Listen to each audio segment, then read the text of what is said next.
My name's Shea and I own and operate Dewey Surfboards. The company was founded by my father, Dewey, back in 1960. At the time, he was already a world-class surfer and had an opportunity to start the business and did so. And his focus was obviously making a really functional surfboard product with his likeness and label on it, something that he could stand behind and really feel good about. And after his passing, we decided to keep the business going. And when I say we, it was my mom, my brother, my sister, and myself. And we've been doing it ever since. We pride ourselves on making just absolutely the best surfboards that you can buy, and we're focused on making a really high-end functional product and you know, something that we're really proud about and something that my dad would be really proud about. We tend to be thought of as simply a longboard manufacturer. We're a board manufacturer. We make everything: shortboards, longboards, stand-up paddleboards, the whole gamut. You know, the products that we make, by and large, are still super customizable. There are companies that just make those foam blanks, and they have molds that they pour the foam into, and then once the blank comes out, they cut it and put whatever stringers you want in, wherever you want them, and they build, the curve or the rocker of the board, and so every part of that is customizable, and it fluctuates from order to order. And then we order it based on what our customer orders from us. So if they order a specific model, then there's a specific blank that we're gonna order that has a certain curve to it.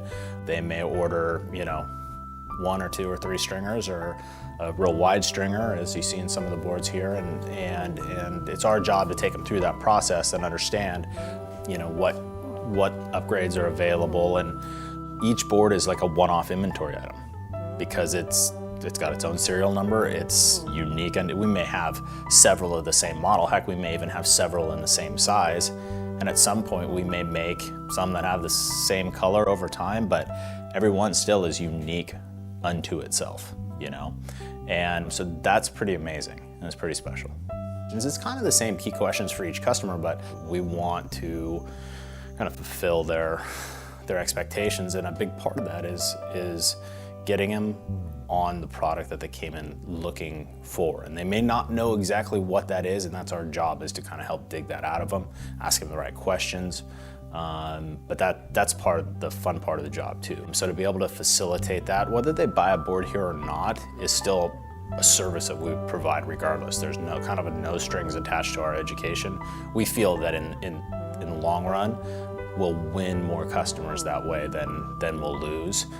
Every aspect of the purchase, like customer education, customer service, walking somebody through it, making them feel good about it. I mean, we know at the end of the day, they have a lot of choices.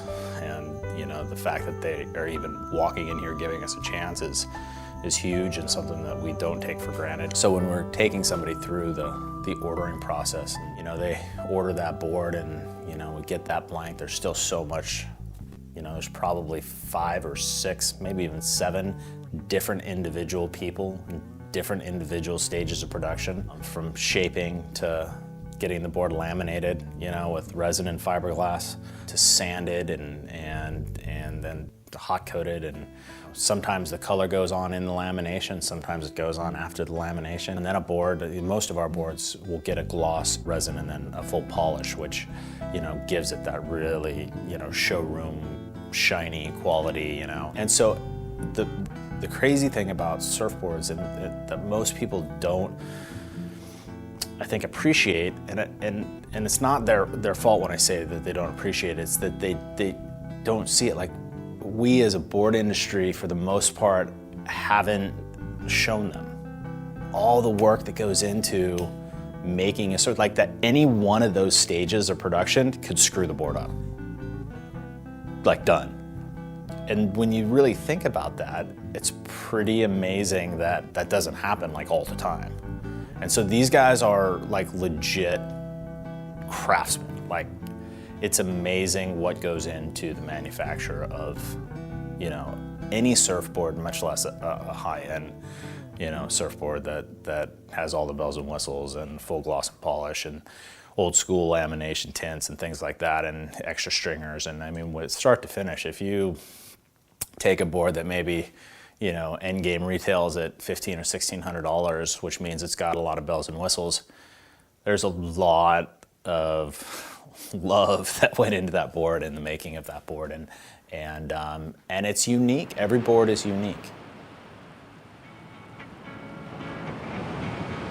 Then they'll show up to the beach, and they won't go surfing ever without somebody stopping them on the beach and either talking to them about how beautiful their board is, or, oh my gosh, I can't believe you have a Dewey Weber surfboard, or, you know, I had a Dewey Weber surfboard, you know, or some sort of story or comment that goes along with it. And that's, you know, that's, I think, the part of the added value that people get after, you know, they'll buy a product from us, is that sort of attention that they get when they show up to the beach. And that doesn't just happen, you know, and it's something that we're proud about. I mean, it's not like we set out to have that happen or make that happen, or it's nice to hear. It's nice to hear that your product is received that way and that people, you know, look at it that way.